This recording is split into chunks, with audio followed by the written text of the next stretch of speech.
Hello guys, नमस्कार। स्वागत है आपका एक बार फिर से आपके अपने YouTube चैनल पर। हाजिर हैं हम आप लोगों की सेवा में एक नई वीडियो के साथ। वीडियो को शुरू करें उससे पहले आप सब लोगों को इस नए साल की जो प्रारंभ होने वाला है बहुत बहुत बहुत ढेर सारी शुभकामनाएं डायरेक्ट दिल से। आने वाला साल आप लोगों के लिए बहुत बड़ी खुशियां लेकर आए। आप वो सब कुछ हासिल करो जो आप दिल से चाहते हो, जो आपके मन में हो, जो इस समय के दौरान आपको हासिल करना चाहिए, और आपके चेहरे पे एक हल्की सी मुस्कान सदा सदा बनी रहे। और यदि आपको लगता है कभी ऐसा कि यार आज मेरे पास मुस्कुराने का कोई कारण नहीं है, तो लगाओ चक्कर अपनी तरफ, डेफिनेटली आपके चेहरे पे एक हल्की सी मुस्कान जरूर रहेगी। फ्रेंड्स, आज का जो टॉपिक है ना, वो टॉपिक एक बहुत ज़्यादा टैलेंटेड लड़का, बहुत ज़्यादा होशियार लड़का, शिक्षा के क्षेत्र में, व्यवहार के क्षेत्र में, खेल के मैदान में उसकी प्रतिभा, मतलब असाधारण प्रतिभा का धनी, उसके द्वारा अपन को गिफ्ट किया गया। और अपन, पता है आपको, गिफ्ट की हुई चीज़ कभी लौटाते नहीं है, फटाक से ग्रहण कर ले और लेके आ गए आप लोगों के लिए। एक्चुअली एक दिन क्या हुआ, बाजार के अंदर में ऐसे ही टहल रहा था शाम के समय, तो जिसकी मैं बात कर रहा हूँ वो लड़का अचानक से कहीं से घूमते आया और मेरे से बचीड़ खा गया। काफ़ी दिनों बाद देखा उसको। अब ये समझ लो वो एक फेवरेट स्टूडेंट की तरह था। तो जब ऐसा कोई आदमी मिलता है ना तो बड़ी खुशी मिलती है उसको देख के। मन में कई सारे लड्डू फूटते हैं, अपने भी फूटे ऐसे पट पट पट पट से करके। मैंने पूछा उससे, क्या और भाई क्या है, कहाँ चल रहा है, क्या कर रहा है, क्या चल रहा है ज़िंदगी में, किधर क्या पढ़ाई वगैरह क्या हो रहा है। तो बोला गुरुजी मैं तो पहले कांस्टेबल की कर रहा था, अभी मैं पटवार की कर रहा हूँ, ग्राम सेवक वगैरह की ये भर्तियाँ इनकी मैं तैयारी कर रहा हूँ। मतलब जितना लाडू फूटे है नहीं हगड़ा मत मन हमार दे देनी, मोटो पाइटियो बांध ला रहे ठिलियों से लाडू ढगले फेंक देना। ये बड़ा अजीब लगा यार उसका जवाब सुन के। मतलब एक ऐसा घोड़ा बहुत ज़्यादा लंबी रेस का जिसको इंटरनेशनल कोड पे दौड़ना चाहिए, वो ये आलमजी मंदिर वाले बाड़े में वो दौड़े, घड़ी बांडी बाड़े में दौड़े, घड़ी भी नाडी में दौड़े। क्या चल रहा है भाई? ये आप अपने टैलेंट के साथ इतना बड़ा खिलवाड़ कैसे कर सकते हो? ये चीज़ क्यों होती है पता है? आप एक चीज़ हमेशा नोट करके रखना, जिंदगी में कभी भूलना मत इस चीज़ को, कि घोड़ा कभी रेस नहीं जीतता है। घोड़े के रेस जीतने के पीछे सबसे बड़ा कारण होता है उसके ऊपर बैठे उस रॉकी का, उस घुड़सवार का, जो उसको एक सही डायरेक्शन में सही समय पे सही स्पीड से भगाने का काम करता है। डेफिनेटली ये लड़का यदि अपने प्रतिभा के साथ ऐसा अन्याय करता हुआ पाया जाता है तो आप समझ लीजिएगा कि उसके पास एक अच्छे घुड़सवार की कमी है। आपको कुछ भी नहीं समझ में आ रहा हो ना, तो आप ऐसे घुड़सवार को साथ में रखा करो। और ज्ञान देने वाले तो बड़े जैसे बहुत खड़े हैं यार, कोई लेने के लिए तो आए। मारे पूछो तो सही किसी से, सब बताएंगे। आपकी योग्यता के अनुसार आप जिस चीज़ के लिए बने हो उसका मार्ग दिखाएंगे आपको, बिना किसी से पूछे। यदि आप अपने टैलेंट का इस प्रकार से गला घोंटते हैं, ये बिल्कुल भी ठीक नहीं है। हालांकि मैंने उसे कभी पढ़ाया नहीं था, क्लासरूम के अंदर वो मेरा कभी स्टूडेंट नहीं रहा, लेकिन खेल के मैदान में हमने बहुत लंबा समय साथ में व्यतीत किया। और जब भी हम बैठते थे ना स्टाफगण लोग, मित्र लोग, तो ऐसे लड़कों की अक्सर चर्चा होती है। इसमें ये भी टॉप मोस्ट ट्रेंड में था कि यार इसमें तो एक अफसर की झलक है, इसमें ये है, ये अलग करेगा, ये हटके करेगा। ये हटके काम है क्या? ये डेफिनेटली लग तो हटके ही रहा है। उसको इतनी बड़ी रेस जीतनी चाहिए, वो इत बड़े दौड़े, ये हटके ही तो है, लेकिन गलत दिशा में है बॉस, इधर नहीं इधर जाना चाहिए था। और इसका विपरीत भी चलता है। ऐसे घोड़े जिनको यहाँ मतलब आम नहीं आलमजी मंदिर के अंदर ही दौड़ना चाहिए, मैं तो खपे भी इंटरनेशनल कोर्ट मत है, इंटरनेशनल कोर्ट वाला वो खपे इतने। ये कौन सी विडंबना कहाँ से शुरू होती है? इसकी शुरुआत ऐसे अचानक से नहीं हो जाती। इसकी शुरुआत के लिए अपना जो शिक्षा का तंत्र है ना, शिक्षा का जो सिस्टम है ना, ये पूरा कहीं न कहीं जिम्मेदार है। आज अपन इसी सिस्टम में जो खामियां हैं, जो कुछ कमियां हैं, उसके बारे में चर्चा करेंगे और बिल्कुल मनोरंजक तरीके के साथ करेंगे। और डेफिनेटली आप लोगों को ये याद रखने योग्य चीज़ें होगी, क्योंकि जितने भी युवा लोग हैं, या तो उनके बच्चे स्कूलों में भी पढ़ रहे होंगे, या पढ़ने वाले हैं, या वो खुद अभी 12th करके निकले हैं, ऐसे भंवर जाल में, ऐसे झंझट में फंसे हुए मिलेंगे आपको। तो उनके लिए एक जानकारी का अच्छी साबित हो सकते हैं उनके लिए ये। तो डेफिनेटली आप इसको सुनिएगा पूरा ध्यान लगा के, बहुत मज़ा आने वाला है। और जब अपन बताएंगे तो आपको तो पता ही है, डायरेक्ट यहाँ से बताएंगे और आपके वहाँ तक पहुँचाएंगे, मतलब यहाँ तक आपके भी इधर ही पहुँचाने वाले हैं। एक्चुअली ये जो अपना सिस्टम है, शिक्षा का तंत्र है, उसमें पहले ये चला करते थे आज से काफ़ी समय पहले, जहाँ गुणवत्तापूर्ण शिक्षा प्रदान की जाती थी, शिक्षित किया जाता था, गुण प्रदान किए जाते थे। अब ये जो संस्थान है ना, ये इसमें बदल चुके हैं व्यावसायिक केंद्र। और व्यावसायिक केंद्र में अपन शिक्षा की उम्मीद तो कर ही नहीं सकते। यहाँ तो केवल और केवल व्यवसाय होता है, केवल धंधा होता है। और अपने जहाँ बच्चे जाते हैं डेफिनेटली वो आज यहाँ नहीं पहुँचते हैं, वो यहाँ पहुँचते हैं। जब यहाँ पहुँचते हैं तो इस प्रकार की चीज़ें निकल के सामने आती है। कुछ उदाहरण है अपने पास जिनसे ये स्पष्ट हो जाएगा मैं क्या कहना चाहता हूँ। बच्चा स्कूल में जाता है, थोड़ो गलती में दी टाबर जल्दी बार कड़ी ही गए क्या गड़े ही गए या जल्दी 2-4 आकर पढ़ना ही गए तो घरड़ंग दिमाग की बत्ती जगे बे एक रे दूजी है, तीजी मिलाया को सीधो चौथी में, 5 में मिलाया को सीधो छठी में, टप्पे खिलाते हैं। यार छोरा है, बोल है, ये यहीं से ये चीज़ों की शुरुआत हो जाती है। सरकार है एक पूरा थिंक टैंक बैठता है इन बच्चों का सिलेबस डिसाइड करने के लिए, और अपन केवल एक अपने दिमाग से उन बच्चों को एक खिलौना साबित कर देते हैं। सरकार बेवकूफ़ नहीं है जो ये सीडी क्लास बनाती है। क्या लगता है आपको अपन उनसे ज़्यादा होशियार है क्या? नहीं। यदि नहीं है तो ये इस तरीके से बच्चों को टिपाना बिल्कुल नहीं चाहिए। हाँ, यदि किसी कारणवश बच्चे का मानसिक विकास बहुत ज़्यादा है, जिस लेवल पे वो बैठा उससे अधिक है, डेफिनेटली उसके कक्षा क्रमोन्नत हो जाए, कोई दिक्कत नहीं है। लेकिन एक लड़का 8वीं क्लास में पढ़ता है, दुर्भाग्यवश वो मेरी क्लास में ही, यूँ समझ लो आप, एक बुढ़ी हुई तो टाबर इतो मोटो लारे थेलो घातुड़ो, मतलब उसका मानसिक शारीरिक जो रूप है वो सीधा सीधा ये कह रहा है कि ये बच्चा 5वीं या 6ठी क्लास का होना चाहिए। उसको 8वीं में बिठा रखा है। पता क्या है, तो इधर पूछा तो पता चला कि इसने तो पीछे वाले क्लास से डाक के यहाँ पहुँच गया। मैंने उसको पढ़ाया, मैंने देखा उसका स्तर इतना है ही नहीं, वो 8वीं के स्तर का है ही नहीं, उसका मानसिक विकास ही नहीं हो रखा इतना। अब बाकी वाले लड़के उससे उम्र में बड़े हैं, वो उनके साथ बैठ के पढ़ रहे हैं। अब जब इसका इतना मानसिक विकास नहीं हो रखा तो इस लेवल की चीज़ें वो एक्सेप्ट नहीं करेगा, सीधी सी बात है। तो वो कुंठा ग्रसित हो जाता है। एक होशियार लड़का होने के बावजूद उसे ये लगने लग जाता है कि यार मैं गलत फंस गया बॉस, मैं तो टैलेंट हूँ ही नहीं, मैं तो ठोट हूँ। उसके दिमाग में ये नेगेटिव थ्योरीज घुसना शुरू हो जाती है। दुर्भाग्य से मैंने उसको पढ़ाया, मैं कह रहा हूँ, बड़ी दया आई मेरे पे। मैंने बात की विद्यालय परिवार से, स्टाफ से, वहाँ से एक नई चीज़ निकल के आई सामने। पता चला उस लड़के का एडमिशन इस स्कूल में है ही नहीं, वो तो किसी गवर्नमेंट स्कूल की 7वीं क्लास का स्टूडेंट है, यहाँ 8वीं में बैठा रखा है। अरे पूछा रे तो 7वीं क्लास का स्टूडेंट उधर का है तो यहाँ 8वीं में क्या कर रहा है? तो पता चला 8वीं में जो लड़के मेरिट में आते हैं, टॉप ऑर्डर्स होते हैं, उनको लैपटॉप मिलता है। अब उस लैपटॉप के चक्कर में उस बच्चे को उस 8वीं क्लास में फंसा रखा। बोलो क्या है ये बच्चे हैं, कोई बिजनेस करने की मशीन है? इनके सपनों के साथ इस प्रकार से कैसे खेला जा सकता है? इनकी कोई भावना ही नहीं होती क्या? होती है बॉस। यदि इस तरीके से अपन कहीं फंसा के इनको रखते हैं ना, तो इनकी सर्वांगीण विकास में एक बहुत बड़ी बाधा, बहुत बड़ा रोड़ा उत्पन्न करते हैं अपन। ये एक माँ बाप कैसे कर सकते हैं? और वो भी एक वेल ग्रेजुएटेड टीचर्स के सामने। हालांकि मैंने मेरा प्रयास किया, विरोध किया, लेकिन इसका कोई प्रतिफल नहीं मिला। वो लड़का वहीं पढ़ता रहा। लेकिन क्या है ये एक उदाहरण जो मैंने देखा, इस प्रकार के हजारों उदाहरण मिलेंगे आपको, जहां बच्चों के सारे सपनों पर से गला घोटा जाता है। कहाँ वो जालोर से निकल के यहाँ एक हॉस्टल में फंसा पड़ा है, माँ बाप के प्यार से दूर, घर वालों से दूर, बुढ़ी हुई तो टाबर बापड़ो गरीब। ये क्या है ये? इसको अपन सिस्टम कहते हैं क्या? ये केवल यही तो है ना। ये प्राइवेट स्कूल वाले को फीस चाहिए, बाप को चाहिए लैपटॉप, बच्चा मरे बोले।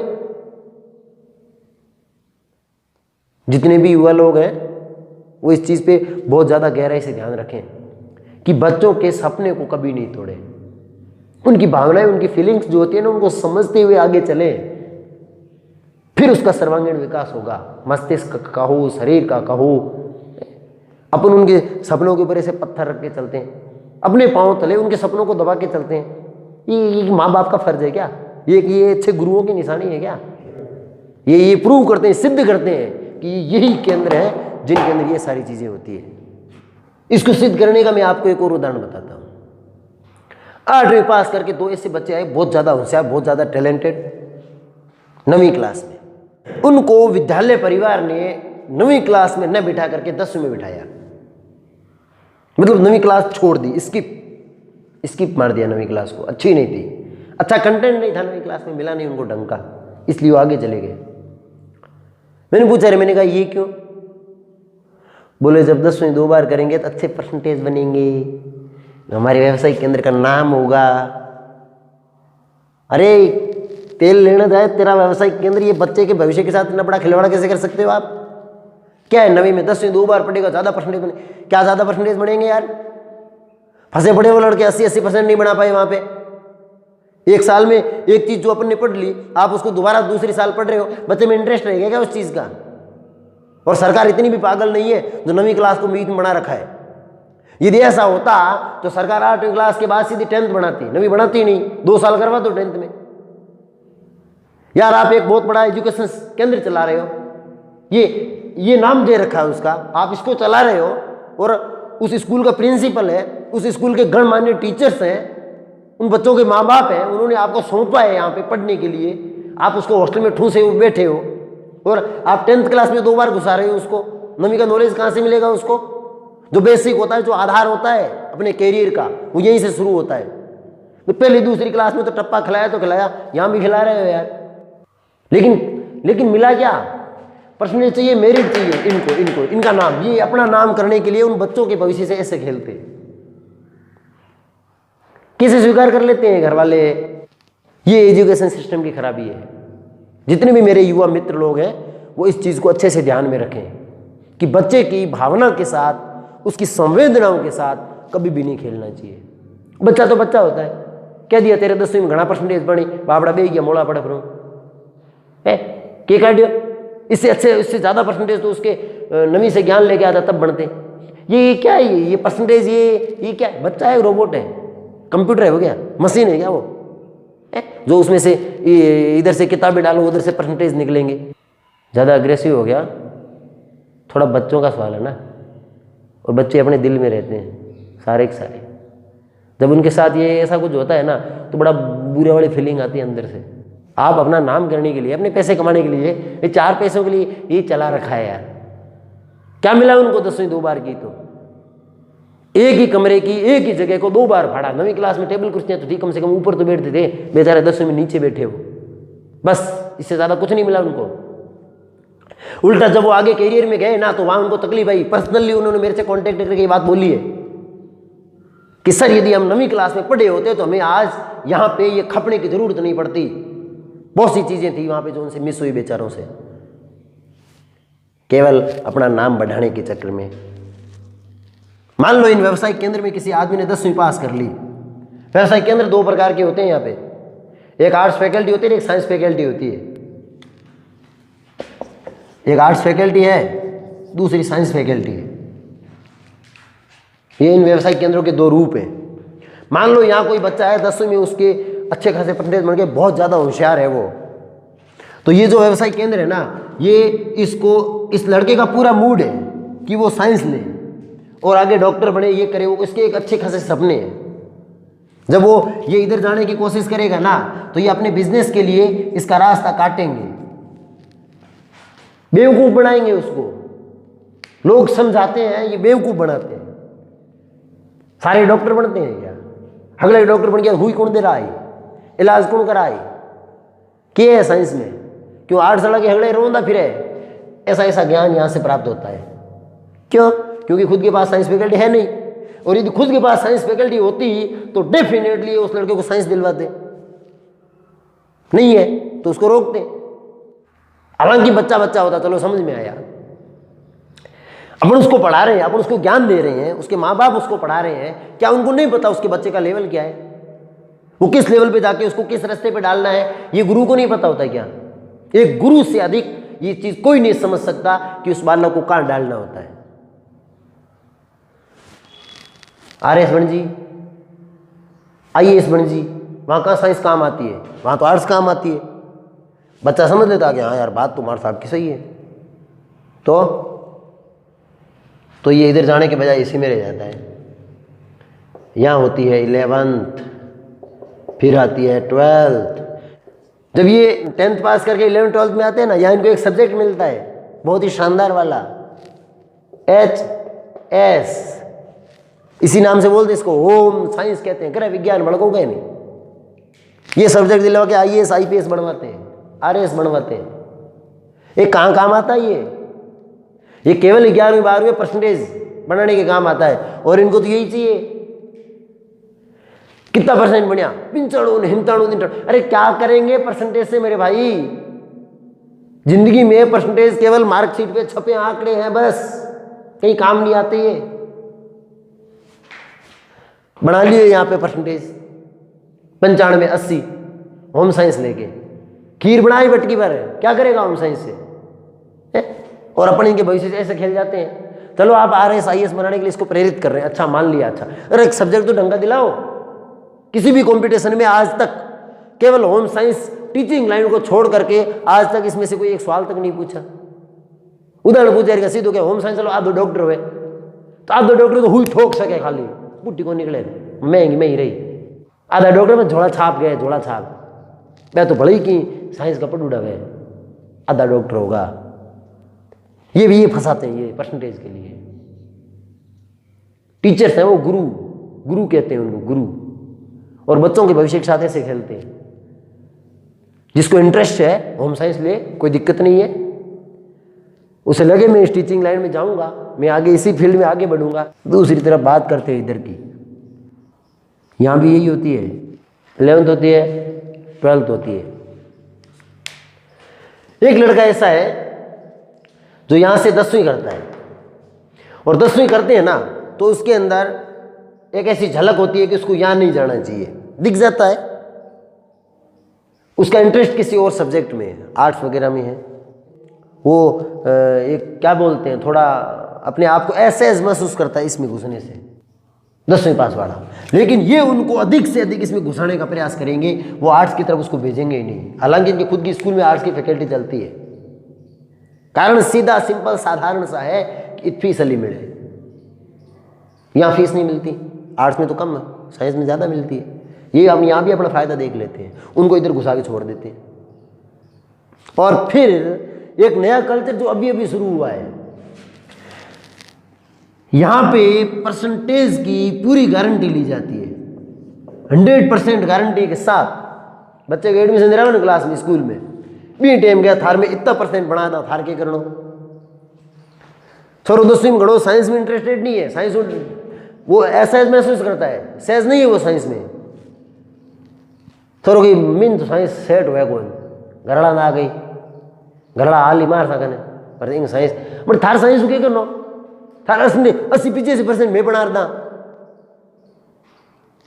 80-85% बना दे।